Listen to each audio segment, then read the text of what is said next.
Inilabas na ng Senado ang subpoena para mapaharap si Pastor Apollo Kibuloy sa kanilang pagdinig tungkol sa mga pang-aabuso umano sa mga miyembro ng Kingdom of Jesus Christ. Bukod dito, irerekomenda na rin daw ng Department of Justice na maglabas ng Immigration Lookout Bulletin laban kay Kibuloy. Nakatutok si Mav Gonzalez. Dahil sa hindi pagsipot sa pagdinig ukol sa mga umano'y pang-aabuso sa mga miyembro ng Kingdom of Jesus Christ, sinagpina na ng Senado si Pastor Apollo Kibuloy. Kabilang sa mga alegasyon laban kay Kibuloy ang pang-aabusong sexual sa mga babaeng miyembro na ang ilan mga menor de edad. Ayon sa Bureau of Immigration, base sa kanilang impormasyon, nasa Pilipinas pa raw si Kibuloy. Irerekomenda naman ng Department of Justice na isyuhan siya ng Immigration Lookout Bulletin Order. Sinusubukan pa namin kunin ang panig ni Kibuloy, pero dati na niyang sinabing hindi siya dadalo sa pagdinig at haharap lang sa korte kung may reklamo. Sa pagpapatuloy ng pagdinig ng Senado, ilang dating miyembro pa ng Kingdom of Jesus Christ ang humarap.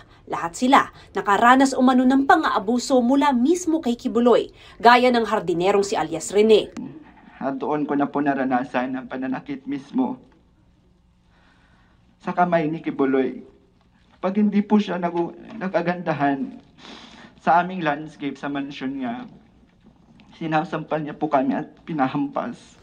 Kwento niya, nakita pa niyang bumibisita noon kay Kibuloy sina dating Pangulong Rodrigo Duterte at Vice President Sara Duterte. Minsan po pumupunta din po doon si former President Rodrigo Duterte at former Mayor, Davao Mayor Sara Duterte. At pag umaalis na po sila doon sa Glory Mountain, dala na po nila yung mga bag. Na siya pong bag na nilalagyan po ng mga baril. Nakita mo ng sarili mong mata na inilabas ang laman ng mga bag at ang lamang ito ay mga baril na iba't ibang klase. Yes po, Madam Chair. Sinusubukan pa namin kunin ang panig ng dating Pangulo at Vice President Duterte.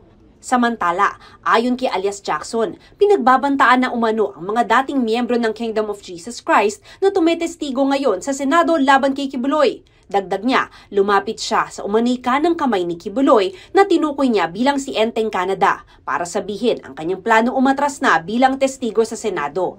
Pero nagulat daw siya sa naging tugon nito. Sabi niya na, yung sabihin mo sa mga kasama mo ng mga testigo, namuhay kayo ng peaceful, mapayapa. Tapos sasali kayo dyan. Hindi natin alam, baka mayroong riding in tandem na tatabi sa inyo. Kilala namin kayo. Naungkat din sa pagdinig ang hindi raw pagpapasweldo sa mga trabahador sa Sunshine Media Network Incorporated o SMNI na media organization na iniuugnay kay Kibuloy. Yung iba po dyan, mga worker ni Pastor Kibuloy, walang mga sahod yan.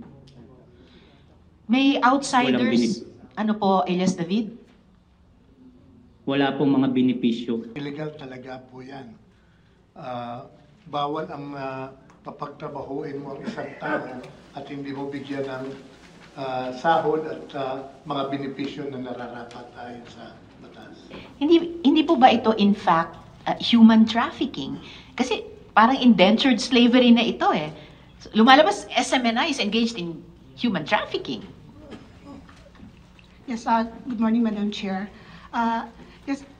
Given the set of facts po na present ni alias Rene, maaari po siyang pumasok sa definition ng trafficking in persons under sa law natin, and it may be considered as trafficking for labor exploitation. Sinusubukan pa naming makuha ang panig ng SMNI. Pero isang abogado na miyembro rin ng Kingdom of Jesus Christ ang dumepensa at nagsabing volunteers ang full-time workers at hindi naman empleyado. As full-time miracle workers of the Kingdom of Jesus Christ, because this is a religious organization, a corporation soul, so we don't have salary, but we call them honorarium, Madam Chair. Our salary... Honorarium po, yes, attorney, na 200 to 300 pesos a week, depende sa mood ni Pastor. It ranges to... We cannot give you the exact, like 3,000, 4,000, 5,000. It depends every week upon po. The salary. It depends upon the ministry that was entrusted to you. Inimbitahan na sa susunod na pagdinig ang mga inakusahang miyembro ng Kingdom of Jesus Christ at SMNI. Para sa GMA Integrated News, Mav Gonzalez, nakatutok, 24 oras.